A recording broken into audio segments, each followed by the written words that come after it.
지난주에는 사람은 느끼는 존재다라는 말씀을 드렸습니다. 그런데 우리의 감정은 생각과 따로 놀지 않습니다. 우리의 감정과 생각은 밀접하게 연결되어 있습니다.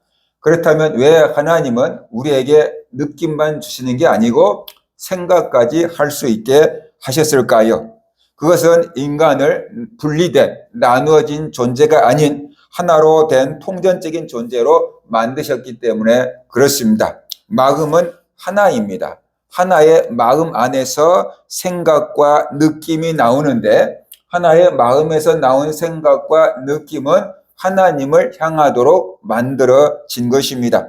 프랑스 철학자 파스칼은 인간은 생각하는 갈대다라는 유명한 말을 남겼습니다. 인간은 자연계에서 바람만 부면 흔들리는 갈대 같은 연약한 존재라는 것입니다. 그런데 그 연약한 인간이 생각할 수 있기 때문에 생각이라는 것이 내가 누구인지 내가 죽는다라는 것, 그리고 이 어마어마한 우주와 자연을 생각할 수 있고 더 나아가서 우리를 만드신 창조주를 생각할 수 있기 때문에 인간은 생각하는 갈대다라고 할 수가 있는 것이지요. 세상에 어떤 동물도 나는 누구인가, 내 삶의 의미는 무엇인가, 그것을 찾아서 고민하지 않습니다. 그냥 배가 고프면 사냥해서 먹고 졸리면 잘 뿐입니다. 오직 인간만이 눈에 보이지 않는 뭔가를 지금 찾고 있는 것입니다. 내면의 소리에 귀를 기울이고 있고 나는 누구인가, 그리고 내 삶의 의미는 무엇인가를 찾고 있는 겁니다. 이것을 가리켜서 철학하는 존재라고 말합니다. 철학에서 철학하는 존재다라고 사람을 평가합니다. 철학이라는 용어가 필라소피 이렇게 되어 있잖아요. 근데 그 어원이 지혜를 사랑한다라는 것이 합쳐져 가지고 필라소피가 된 거예요. 지혜가 소피하고 사랑이 필레오니까 지혜를 사랑하는 것, 그것이 합쳐져 가지고 철학, 필라소피가 된 것입니다. 그러니까 인간이 인간답다는 것은 단지 생존하는 데 있는 것이 아니고 끊임없이 참된 진리와 삶의 근원을 찾아서 묻기 때문에 인간이라는 것이다라는 것입니다. 비록 갈대처럼 연약한 존재이지만 생각하고 질문할 수 있다는 것, 그것이 사람됨이다라는 것을 우리가 알 수 있습니다. 그래서 생각하기를 포기한다는 것은 인간다움을 포기한 것이다, 이렇게 볼 수가 있는 것이지요. 생각은 하나님의 형상의 발현이다라고 말할 수 있어요.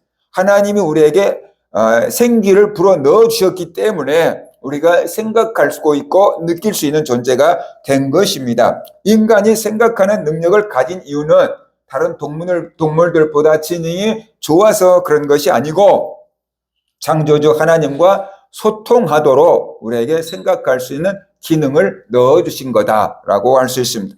하나님께서 인간에게 생각하는 기능을 주신 것은 우리의 마음의 중심에 하나님을 모시고 하나님의 은혜를 깨닫고 그 은혜를 읊조리며 하나님과 동행하도록 하기 위해서 우리의 생각을 주신 거다라는 것이. 짐승은 본능에 따라서 움직입니다. 그러나 우리는 생각을 따라서 움직이게 되는 것이지요. 기계는 프로그램을 따라서 작동합니다. 그러나 우리는 의지를 따라서 움직이게 만들어 놓으셨습니다. 이 생각의 자리가 바로 하나님과 갈대인 우리가 대화하는 대화의 광장이다라고 할 수 있습니다. 우리가 하나님을 만나는 것이 바로 이 생각이고 하나님이 거하시는 곳이 바로 우리의 마음의 좌소다. 그것을 우리가 알아야 되는 것입니다. 그래서 우리는 생각을 통해서 끊임없이 하나님의 뜻을 묻고 자신의 삶을 성찰하는 삶, 그것이 인간다운 삶이다라는 것이. 나는 단순히 생각하는 존재가 아니다. 나는 하나님을 생각하도록 창조된 존재다라는 것을 우리가 알아야 돼. 나 생각하고 살지요.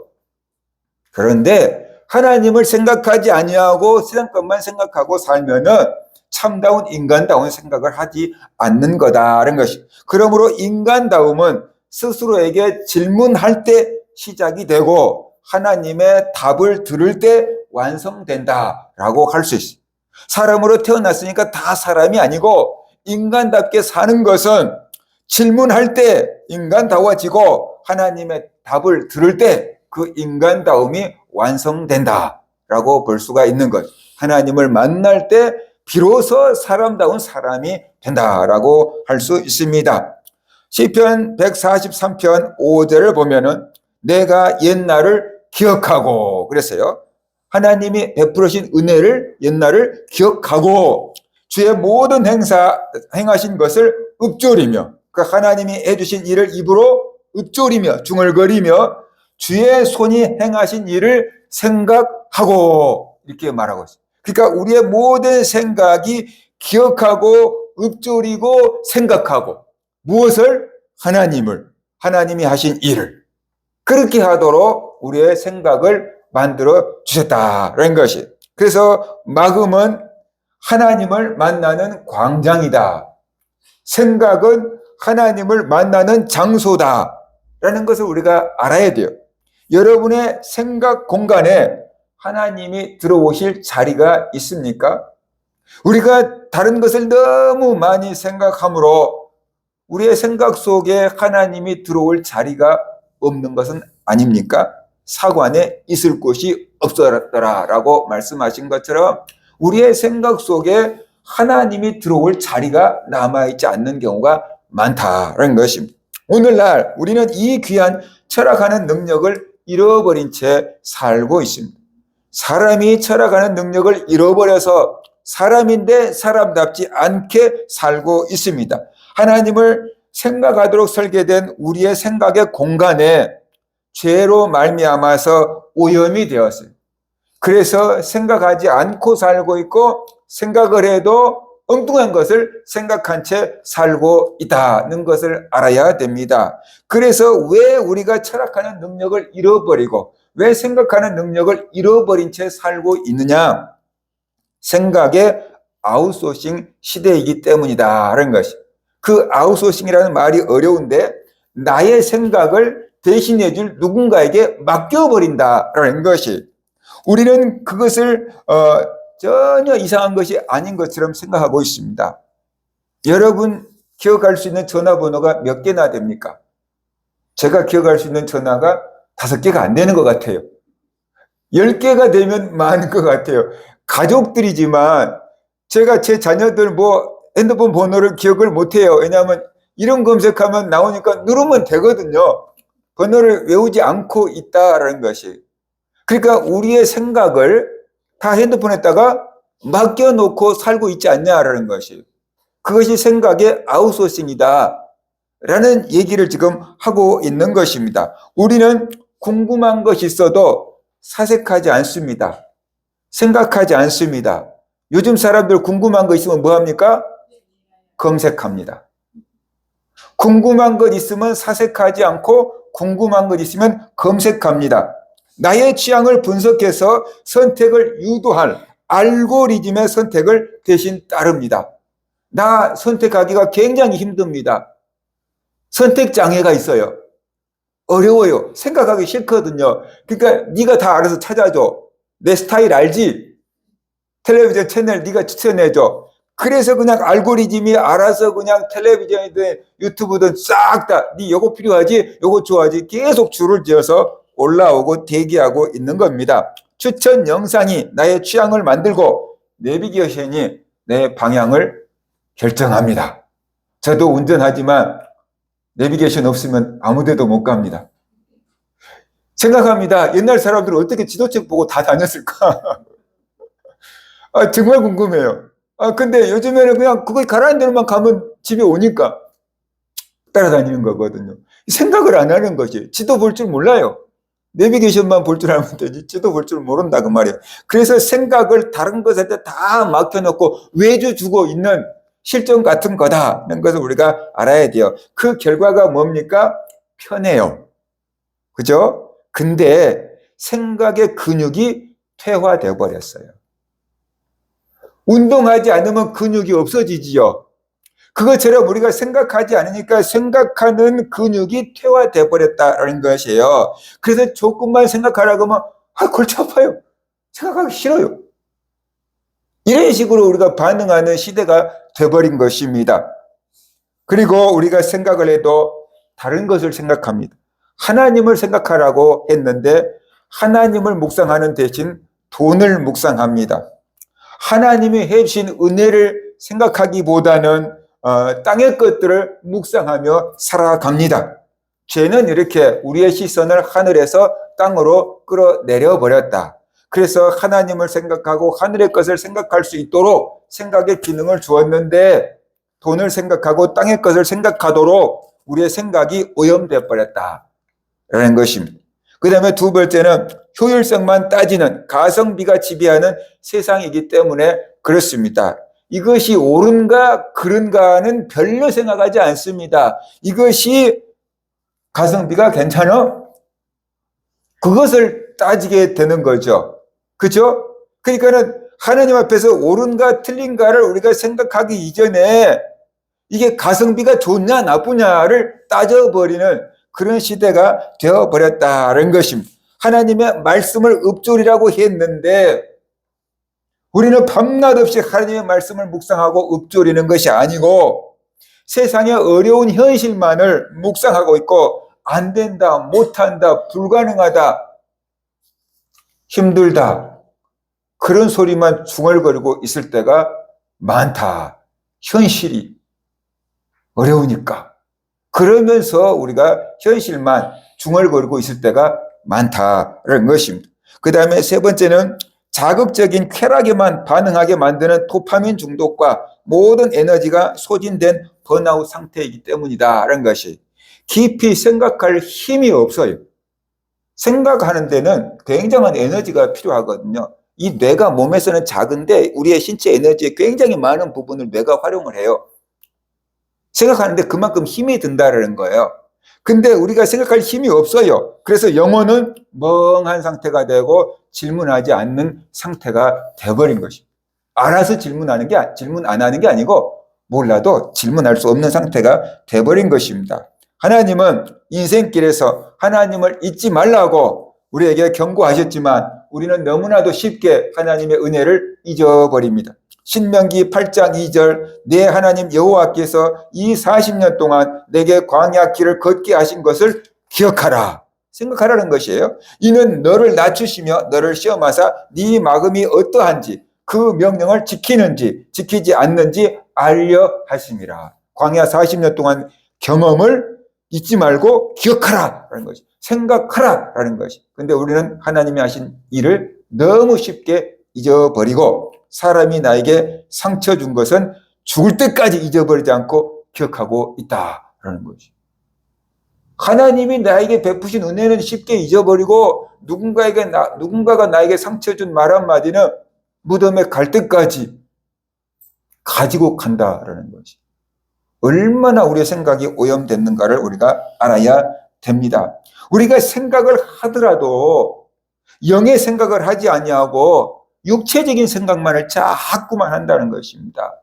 그래서 로마서 8장 6절 육신의 생각은 사망이요 영의 생각은 생명과 평안이니라 라고 말씀했어요. 생각이라고 다 똑같은 게 아니에요. 음식이라고 다 똑같은 게 아니에요. 몸에 좋은 음식도 있고 몸에 안 좋은 음식도 있어요. 그죠? 그것처럼 생각이라고 다 똑같은 게 아니라고요. 영의 생각이 있고 육신의 생각이 있는데 육신의 생각의 결과는 뭐냐면 사망이고 영의 생각을 하면 그 결과가 뭐냐 그러면 생명과 평안이라 그랬어요. 그러니까는 무엇을 생각하느냐에 따라서 그 사람의 존재가 달라지는 겁니다. 그 사람이 어떤 음식을 먹느냐에 따라서 체질이 달라지는 것처럼 그 사람이 어떤 생각을 하느냐에 따라서 그 사람의 속사람이 달라지는 것입니다. 겉에는 사람인데 속은 사람 아닌 경우가 있는 것이에요. 우리는 무엇이든지 검색하는 시대에 살고 있습니다. 저도 설교하려고 많은 것을 검색합니다. 검색하는 시대에 살고 있습니다. 질문을 던지기 전에 검색창을 열기 시작합니다. 생각하기 전에 정답을 찾아내려고 합니다. 그러나 하나님은 우리를 만드실 때 검색하는 존재로 만드신 게 아니고 생각하는 존재로 만드셨다. 그걸 우리가 알아야 됩니다. 그러므로 우리는 검색하는 인생에서 사색하는 신앙으로 바뀌어져야만 하는 것입니다. 검색하는 인생에서 생각하는 삶으로 바뀌어야만 사람답게 살 수 있다는 것입니다.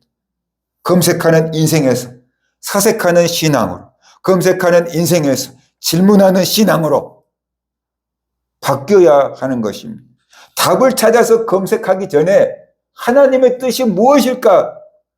하나님의 뜻을 찾고 질문하고 묵상하는 신앙이 되어야 되는 것입니다.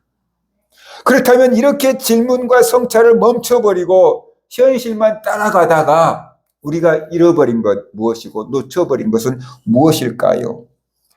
그것은 본질적인 것을 잃어버린 것입니다.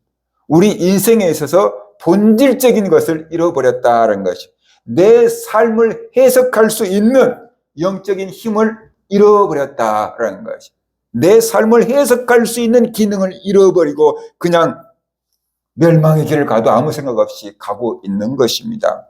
특별히 우리 그리스도인들에게 치명적인 약점이 있는데 그게 무엇인가 하면은 질문에 대한 대답을 너무 쉽게 알고 있고 너무 많이 알고 있다는 것이 설교를 통해서 성경 공부를 통해서 신앙 서적을 통해서 우리는 너무 많은 해답들을 알고 있다는 것이 고난은 축복의 통로다.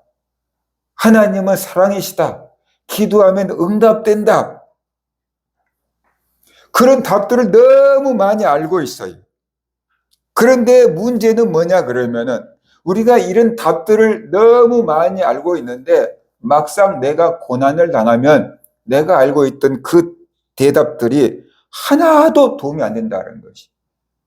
내가 알고 있는 그 정답들이 내 힘든 고난 길에서 전혀 도움이 안 된다는 것이. 알고는 있는데 힘이 되지 않고 알고는 있는데 도움이 되지 않고 알고는 있는데 따르지 못한다는 것이. 왜 그럴까요? 그것은 내가 하나님과 치열한 사투 속에서 얻어난 나의 고백이 아니고 남이 차려준 밥상에 밥숟가락만 들고 떠먹었기 때문에 그런 것입니다. 아니 그냥 목사님이 밥을 떠서 숟가락채 입에다가 넣어준 것이기 때문에 그런 것입니다. 남이 지어준 밥숟가락만 받아먹은 사람은 그 밥을 짓는 자의 수고를 알지 못합니다. 그리고 그 밥숟가락이 얼마나 소중한 것인지를 모릅니다. 설교자가 얼마나 많은 고민과 사투 속에서 어떠한 인생의 그 골짜기 속에서 얻어내온 답인지 모른다는 것이. 그러니까 그 가치를 모르고 흘려 보내버리는 것입니다. 우리의 신앙이 왜 이토록 무력합니까? 너무 쉽게 정답만 가르쳐주고 스스로 질문하고 고민할 시간을 잃어버렸기 때문이다라는 것이. 그래서 내 진리로 만들 수 있는 시간이 없었던 거다. 고난은 바로 그때 우리에게 찾아옵니다. 하나님께서 우리 앞에 있는 밥상을 치워버리는 순간 우리 인생에 고난이 닥쳐오는 것입니다.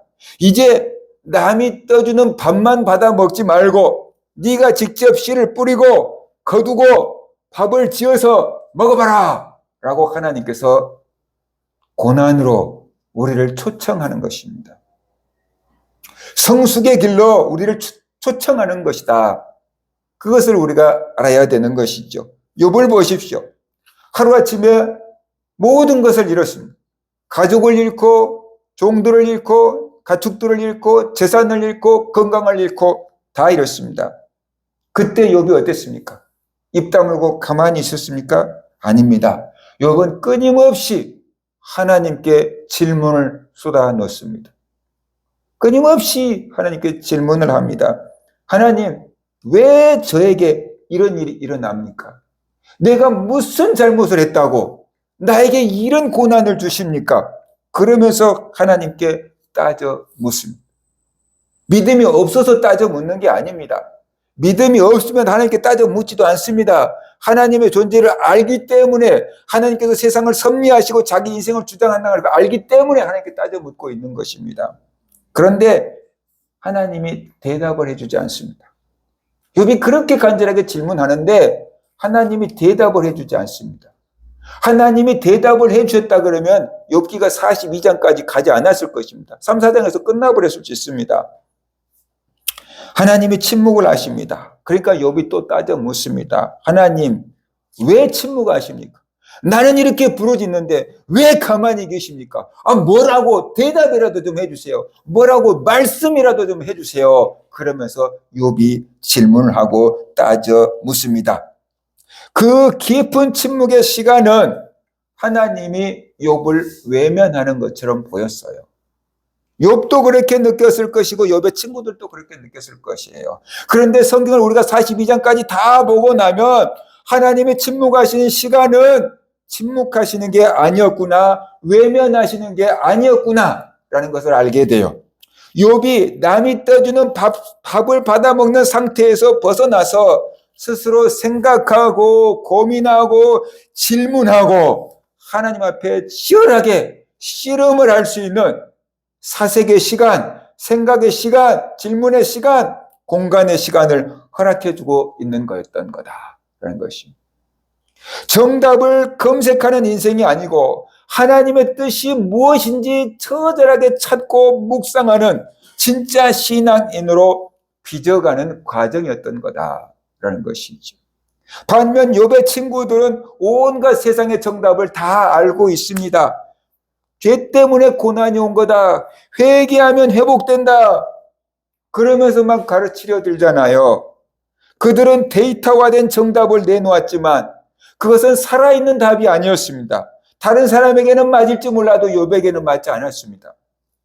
하나님은 그들의 메마른 정답보다 삶의 이유를 알 수 없어서 처절하게 몸부림치며 따져 묻는 욥의 손을 들어주십니다. 네가 옳다. 다른 친구들한테 다 욥에게 사과하라고 말씀하십니다. 마침내 하나님이 폭풍 가운데 말씀하십니다. 그런데 욥이 그렇게 많은 질문을 했는데 하나님이 나타나셔서 욥에게 대답을 해주신 게 아니에요. 설명을 해주신 게 아니에요. 욥이 알 수 없는 질문을 던져버립니다. 내가 땅에 기초를 놓을 때 네가 어디 있었느냐? 하나님이 욥에게 끊임없이 질문을 던져버립니다. 나중에 욥이 나는 아무것도 알 수 없습니다. 무지한 인간이 하나님께 계속 질문만 던졌습니다. 라고 그냥 자백할 때까지 하나님께서 욥에게 질문을 던지십니다. 이것은 논리가 아니고 하나님의 임재, 하나님의 나타나심이었습니다. 욥은 그 나타나신 하나님의 임재 앞에 엎드러집니다. 그러면서 하나님이 탁 나타나시니까 하나님을 탁 만나고 나니까 뭔가가 와버렸어요. 깨달아져 버렸어요. 설명하지 않았는데 이해가 되어버렸어요. 그렇게 만난 하나님은 이제 누구도 빼앗아갈 수 없는 나의 능력이 되었던 것입니다. 그래서 욥기 42장 5절 보면은 욥이 이렇게 고백을 하잖아요. 내가 죽기에 대하여 귀로 듣기만 하였사오나 이제는 눈으로 주를 배움나이다. 그 전까지 욥이 의인이었고 믿음이 좋았는데 그게 남들로부터 하나님에 대한 소식을 듣고 자란 그 믿음 정도였다라는 거예요. 그런데 이제는 내가 눈으로 하나님을 보고 믿는 것처럼 정확하게 분명하게 확실하게 믿게 되었습니다. 욥의 신앙이 완전히 업그레이드 돼버린 것입니다. 하나님을 설명으로 아는 지식에서 만남으로 아는 지식으로 성장하게 된 것입니다. 욥의 믿음이 이렇게 성장할 수 있었던 계기는 형통할 때 성장한 것이 아닙니다.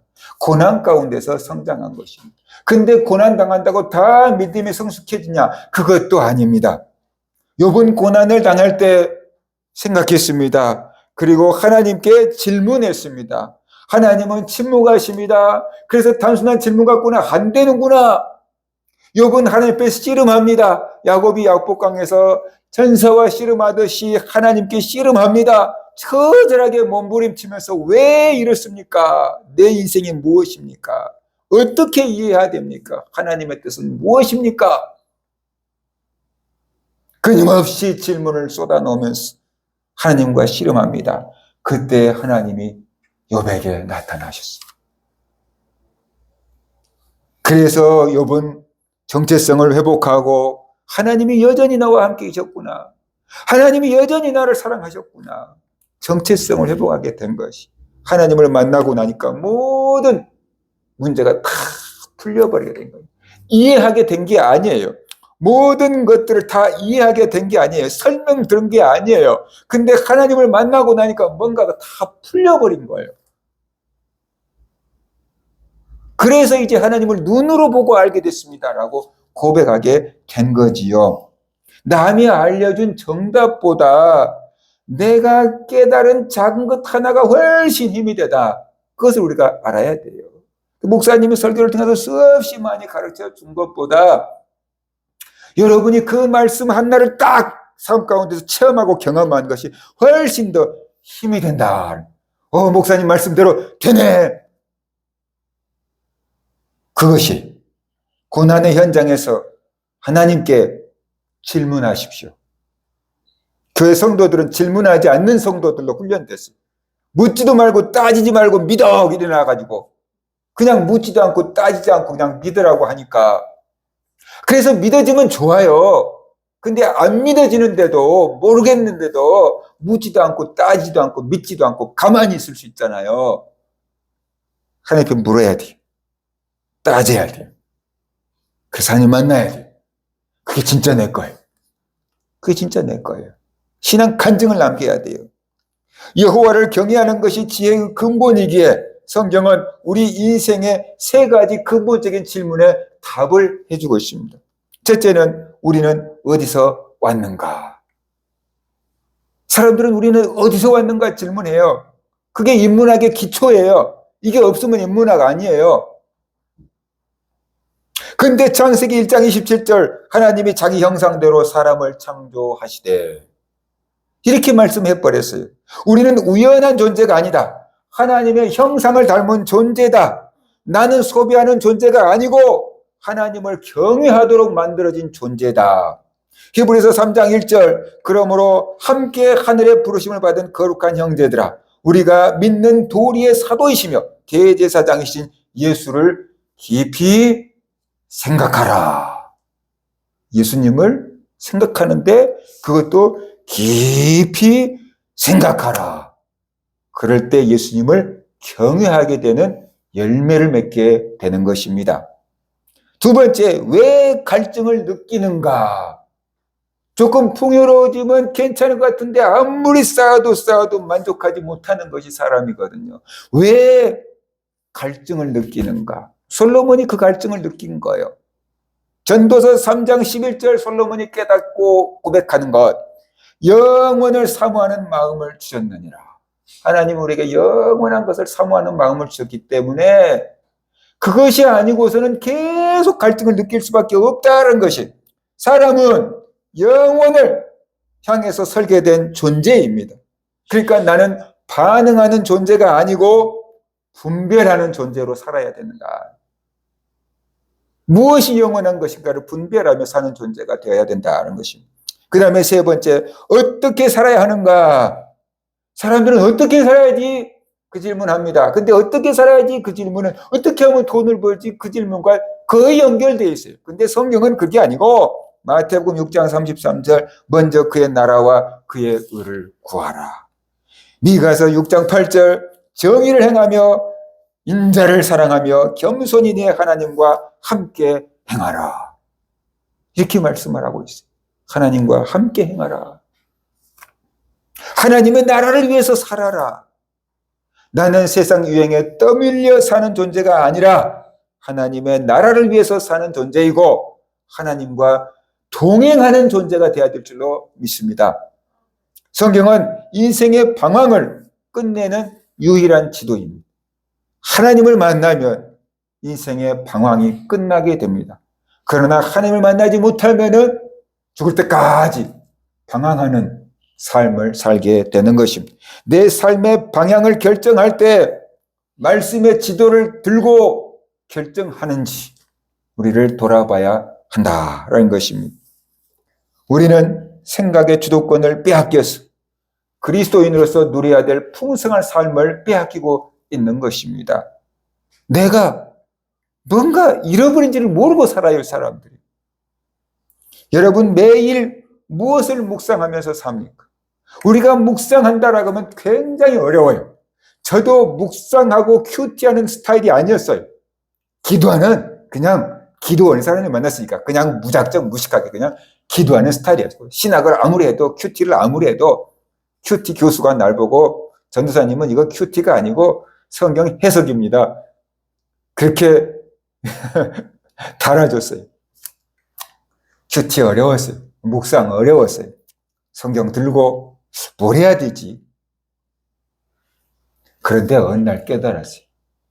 내가 성경을 묵상한 게 아니고 다른 것은 묵상 잘하고 있더라고. 성경을 묵상하기 되게 어려운데 근심, 걱정, 염려를 밤새도록 묵상하고 있는 거예요. 현실을 묵상하고 있는 거예요. 골똘하게. 아하, 이것이 묵상이구나. 그래서 세상 근심, 걱정, 염려 묵상하신 대신에 하나님의 말씀을 그렇게 골똘하게 생각하면 되는 거고 하나님이 내게 행하신 일들을 골똘하게 생각하면 되는 것이 그것이 묵상인 거예요. 그런데 우리는 하나님을 묵상하도록 생각을 주셨는데 하나님을 묵상한 게 아니고 현실을 묵상한다. 하나님을 잃어버린 사람들은 현실만 묵상하면서 살아요. 오늘 누군가가 나에게 한마디 상처되는 말을 하면 집에 가서 밤새도록 베개를 베고 그 사람이 나한테 어떻게 그럴 수 있어? 그러면서 앞으로 그 사람 어떻게 해야 돼? 밤새도록 묵상하고 반복하는 것입니다. 자녀의 앞날을 걱정하며 불안에 꼬리를 물고 그러다가 잠들게 되는 것입니다. 그러니까 우리가 하나님을 생각해야 될 이 생각의 주도권을 뺏겨버려가지고 오염되어가지고 근심, 걱정, 염려, 세상 것을 우리가 묵상하면서 그리스도인으로서 누려야 될 풍성한 삶을 빼앗겨버렸다는 것이. 근데 왜 우리가 이렇게 됐는지 몰랐어요. 생각의 주도권을 뺏겨버렸고 하나님을 묵상해야 되는데 현실을 묵상했기 때문에 이렇게 된 것이다. 이런 것을 우리가 알아야 된다라는 것이. 문제는 우리가 묵상하지 않았던 게 아니에요. 우리는 여지껏 묵상하면서 살았어요. 근데 무엇을 묵상했느냐가 문제예요. 하나님을 묵상한 게 아니고 하나님의 말씀을 묵상한 게 아니고 어려운 현실을 묵상하며 살았다는 것이. 돈이 없는 걸 묵상하고 내일 시험이라는 것을 묵상하고 우리가 자녀들을 묵상하고 건강을 걱정하고 그러면서 묵상하면서 살았다는 것이에요. 왜 우리는 내버려두면 자꾸만 이런 부정적인 골짜기로 생각이 빠져들까요? 왜 좋은 쪽으로 안 가고 왜 나쁜 쪽으로 생각이 자꾸만 흘러갈까요? 우리의 생각이 오염되었기 때문에 그런 것입니다. 범죄함으로 우리의 생각이 오염되었기 때문에 그런 것입니다. 내가 유별나서 그런 게 아닙니다. 다 그렇습니다. 사람이란. 다 타락했고 오염됐기 때문에 나만 그런 게 아니고 다 그래요. 정도의 차이가 있을 뿐이다. 그것을 우리가 알아야 돼요. 성경은 인간의 이성이 중립적인 것이 아니고 죄로 말미암아서 타락했다. 그래서 왜곡됐다라고 말씀하고 있습니다. 그러므로 우리는 이 생각의 특징이 뭔가를 알아야 돼요. 타락한 생각, 오염된 생각의 특징이 무엇인지 알아요. 하나님 묵상하지 않고 어려운 현실 묵상해요. 그 다음에 하나님을 배제합니다. 시편 4절 보면 악인은 그의 교만한 얼굴로 말하기를 여호와께서 이를 감찰하지 아니하신다 하며 그의 모든 사상에 하나님이 없다 하나이다. 하나님이 없다고 해요. 하나님을 부정해. 부인한다는 거예요. 하나님 필요 없다고 하는 거예요. 이것이 생각이 오염되어서 그런 거예요. 그런데 많은 사람들이 그렇기 때문에 그게 맞는 줄로 우리는 받아들인다는 거예요. 착각하고 있는 것입니다. 그래서 인생의 중요한 결정을 내릴 때 하나님이 안 계신 것처럼 계산기만 두드리며 살아갈 때가 많다라는 것이에요. 믿음의 사람들도. 하나님이 계신 걸 믿어요. 그런데 막상 무슨 일을 하려고 그러면 우리는 하나님께 기도하고 하나님의 뜻을 구하기보다는 계산기부터 두들기고 돈이 있어? 라고 할 때가 많아요. 저도 그럴 때가 많아요. 그래서 실존적으로 불신앙의 삶을 살고 있는 것이. 머리로는 하나님을 믿는데 우리의 현실은 하나님보다 돈의 힘을 믿고 살 때가 얼마나 많냐라는 것이. 그죠? 저를 봐도 그런다는 거예요. 그러니 우리가 하나님을 배제하는 그 잘못된 생각 속에서 오염되어 절여져 있어. 장아찌처럼 절여져 있어. 근데 몰라.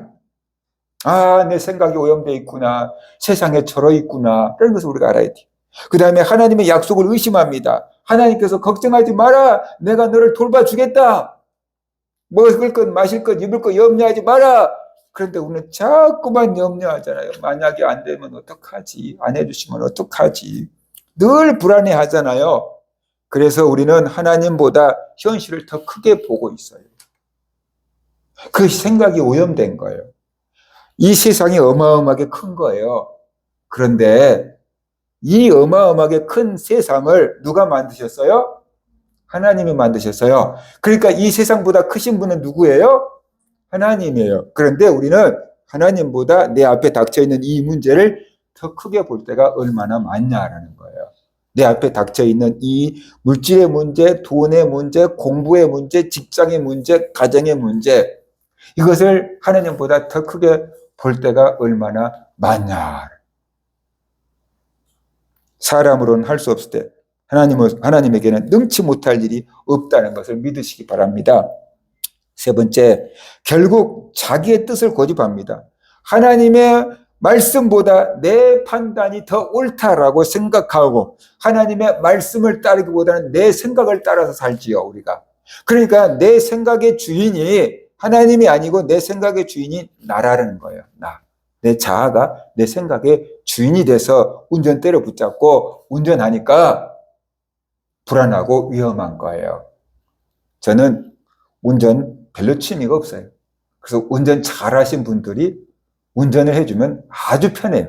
내가 운전하는 것보다 더 편해요. 전도사 때부터 목사님이 날 태우고 다니셨어. 노예를 가면 노회장님이 날 태우고 다니셨어. 그러니까 목사님들 중에서 운전 잘하신 분들이 아주 많아요. 목사님들이 운전을 굉장히 잘하신 분들이 많아요. 대형 버스 운전도 하신 분들이 있어요. 그런 분들이 태워가면은 편안해. 네. 진짜로 베스트 드라이버한테 맡겨놨기 때문에 그런 거거든요. 내가 내 인생의 주인이 되어서 운전하려고 하니까 내 인생이 힘드는 거예요. 근데 내 인생의 주인 자리를, 생각의 주인 자리를 하나님께 내어드리면은 우리가 하나님 안에서 평안을 누릴 수가 있게 된다라는 것이에요. 이성은 주인이 아니라 청직이다라는 것이. 청직이다. 하나님은 이성이라는 도구의 주인을 나에게서 하나님으로 바꾸라. 내 마음의 주인을 나에게서 하나님으로 바꾸라라고 말씀하십니다. 그래서 우리에게는 말씀의 수술이 필요합니다. 운전대를 바꿔야 되거든요. 운전자를 바꿔야 되거든요. 그래서 말씀의 수술이 필요해요. 히브리서 4장 12절 말씀처럼 하나님 말씀은 우리의 생각과 관절과 골수를 찔러 쪼갠다 그랬잖아요. 그러니까 말씀이 수술하는 칼입니다. 오염된 생각을 도려내버려야 되는 거고 왜곡된 해석을 바로 잡아야 되는 것이. 우리가 잘못되게 해석하고 오해하고 상처받고 원수 맺고 그런 것들이 엄청 많거든요. 생각이 왜곡돼서 그래요. 저도 지난주에 이런 치열한 싸움을 했어요. 저를 자극하는 어떤 상황 앞에서 저도 모르게 눈빛이 사나워졌어요. 설교할 때는 인자한 눈빛인데 누군가가 자극하면 날카로운 눈빛으로 바뀌어요. 그때 지난주 생각, 지난주에 그 말씀이 탁 생각이 났어요. 사람은 흙이다. 나도 흙이다. 저 사람도 흙이다. 그 내 생각 속에 지난주에 설교 말씀 사람은 흙이다 라는 생각이 딱 집어 들어왔어요. 그래서 제가 이성에게 말씀을 들려줬죠. 저 사람도 흙이다. 상처받기 쉬운 흙이다. 깨어지기 쉬운 흙이다. 나도 연약한 흙이다. 그렇게 나에게 말해줬어요.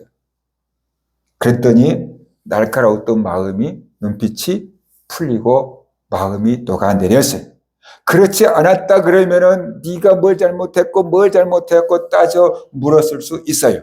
그런데 저 사람도 연약한 흙이지, 나도 연약한 흙이지 라고 이렇게 받아들이고 나니까 그나마 더 큰 문제로 번지지 않고 참을 수 있었던 것이다라는 거죠. 성도는 현실을 그대로 받아들이는 사람이 아니고 하나님의 섭리로 해석하는 사람이다라는 것이. 사도 바울은 고린도후서 10장 5절에서 모든 생각을 사로잡아 그리스도께 복종하게 하라라고 말씀을 하고 있습니다. 우리의 생각을 가만히 내버려 두지 말고 우리의 생각을 사로잡아서 그리스도 예수께 복종을 시키라라고 말씀을 하고 있습니다. 현실을 묵상하지 말고 우리는 하나님의 은혜를 묵상해야 될 줄로 믿습니다. 결론적으로 내 생각의 종착역은 계산이 아니라 경외하는 것이다. 그런 것이. 오늘 당신의 생각은 데이터를 처리하고 있습니까? 아니면 창조주 하나님을 경외하고 있습니까? 우리의 생각이 새로워지려면 단순히 다짐만 갖고는 안 됩니다. 우리의 본성이 너무 완고하기 때문에 그렇습니다. 그러므로 성령의 조명이 있어야 됩니다.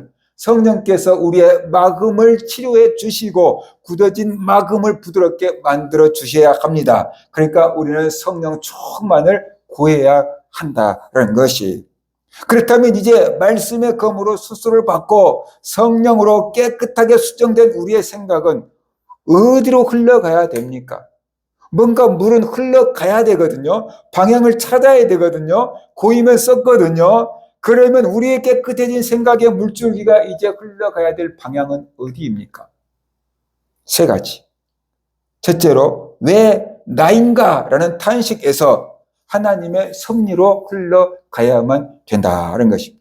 오염된 생각은 고난 앞에서 왜 하필 나입니까? 왜 하필 나에게 이런 일이 벌어집니까? 하면서 절망의 하수구로 자꾸만 흘러갑니다. 그러나 수정된 생각은 하나님은 무엇을 행하시는가라고 묻습니다. 하나님, 나에게 무슨 뜻이 있습니까? 이 고난을 통해서 나를 어떻게 만들어 가려고 그러십니까? 하나님의 뜻은 무엇입니까? 그런 질문을 한다는 것입니다. 욥이 그랬던 것처럼 이제 우리의 생각은 내 처지를 비관하는 현실 묵상을 넘어서 나를 향하신 하나님의 손길을 믿고 하나님의 계획은 무엇입니까? 하나님의 뜻은 무엇입니까? 지금 이 상황에서 내가 해야 될 일은 무엇입니까?를 하나님의 섭리로 해석하고 질문하는 그런 대로 우리의 생각의 방향이 흘러가야만 된다는 것입니다.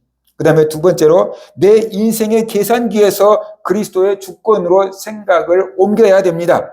수정된 이성은 자신이 주인이 아님을 고백해야 됩니다. 이제 우리의 생각은 어떻게 하면 손해를 안 볼까? 어떻게 하면 내 뜻대로 할까라는 생각을 좀 접어두고 어떻게 하면 하나님이 기뻐하실까를 생각해야 된다는 것입니다. 오늘 본문 로마서 12장 2절 말씀처럼 내 생각의 모든 주파수가 세상 알고리즘이 아닌 하나님의 선하시고 기뻐하시고 온전한 뜻이 무엇인가를 찾고 생각하는 존재가 되어야 된다는 것입니다. 모든 삶을 그렇게 살면 좋겠지만 그게 안 돼요. 그렇지만 순간순간이라도 중요한 결정의 순간순간이라도 하나님이 기뻐하시고 온전하고 선하신 뜻이 무엇일까를 한 번이라도 생각해 볼 수 있어야 된다는 것이. 하나님이 당장 응답해 주지 않습니다. 절대 말씀하시지 않습니다. 침묵하십니다. 하나님의 뜻을 묻는 그 훈련, 그 생각의 근력을 키우도록 하나님께서 침묵하고 기다려주고 계시는 거예요. 그런데 우리는 그 침묵을, 기다림을 견딜 수가 없어서요. 포기해버리는 거예요. 하나님이 응답해 주시지 않는다. 말씀해 주시지 않는다. 그렇고 포기해버리는 거예요. 저도 그런 적이 있어요. 기도만 하지 말고 하나님이 뭐라고 하신지 들어보자. 그리고 가만히 앉아서 하나님 말씀해 주십시오. 그리고 가만히 있는데 아무 생각이 안 나. 졸리기만 해. 몇 번 하다가 에이 포기. 그리고 또 소리내서 기도해. 근데 그게 하나님이 말씀 안 하신 게 아니고 우리를 그 생각할 수 있는 묵상할 수 있는 근력을 만들도록 침묵하고 계시는 건데 그걸 모르고 응답하시지 않는다. 이것은 나와 맞지 않는 방법이다. 라고 생각하고 포기해버리지는 않느냐라는 것이. 그러지 말고 계속해서 생각의 근력을 키우면 어느 순간 하나님의 뜻을 깨닫게 될 줄로 믿습니다. 세 번째, 데이터 처리에서 창조주 경외로 흘러가야 한다는 것입니다. 기계는 데이터를 처리하고 정답을 내놓을 뿐이지만 성도는 하나님의 뜻을 묻고 하나님을 경외하는 것입니다. 기계는 정보를 수집하지만 사람은 어떻습니까? 계시를 수용한다는 것입니다. 데이터를 처리하는 게 아니고 우리는 계시를 받아들이는 사람입니다. 기계는 가장 효율적인 답을 계산하지만 사람은 하나님의 때를 기다리며 그분의 사랑을 신뢰하는 것입니다. 수정된 생각의 최종 목적지는 바로 하나님을 경외함에 있다. 내 생각이 수정되면 하나님을 알고 하나님을 경외하는 열매를 맺게 되는 것입니다. 머리로 아는 지식을 넘어서 온 마음으로 그분의 거대함, 위대하심 앞에 무릎을 꿇고 경배하는 자리가 나가게 된다는 것입니다. 이번 한 주 동안 여러분의 생각이 어디로 흘러가는지를 한번 점검해 보십시오. 아, 내 생각이 이런 걸 하고 있네. 이런 생각을 하고 있네. 여러분 생각을 한번 점검해 봐야 됩니다. 오염된 생각은 여러분을 불안과 염려의 구렁텅이로 몰아가겠지만 성령으로 새롭게 된 생각은 여러분을 생명과 평안으로 푸른 초장으로 인도할 것입니다. 그러니까 세상을 묵상하지 말고 하나님을 묵상해야 됩니다. 생각은 그냥 흘러가도록 놔두면 안 됩니다. 생각에는 방향이 있습니다. 그 방향을 하나님께로 틀어줘야 됩니다. 사색은 우리가 하나님을 향해서 딱 생각의 표대를 맞추는 거다라고 볼 수 있어요. 세상은 우리의 생각을 알고리즘으로 끌고 가려고 하지만 하나님은 말씀으로 우리의 생각을 이끌어 가려고 하신다는 것입니다. 이번 한 주간 단 한 번이라도 바쁜 일상이지만 멈춰서 생각을 해보십시오. 주님, 이 일 속에 주님의 뜻은 무엇입니까? 내 인생에 주님의 계획은 무엇입니까? 지금 내가 해야 될 일은 무엇입니까? 한번 질문을 해 보십시오.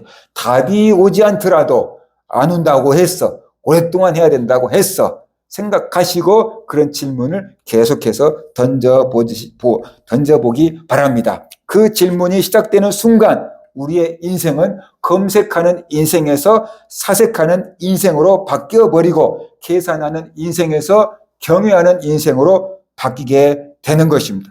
세상의 알고리즘에 여러분의 소중한 생각을 맡기지 마십시오. 마음을 새롭게 함으로 변화를 받아서 주님을 경외하고 복된 한 주가 되시기를 주의 이름으로 축원합니다.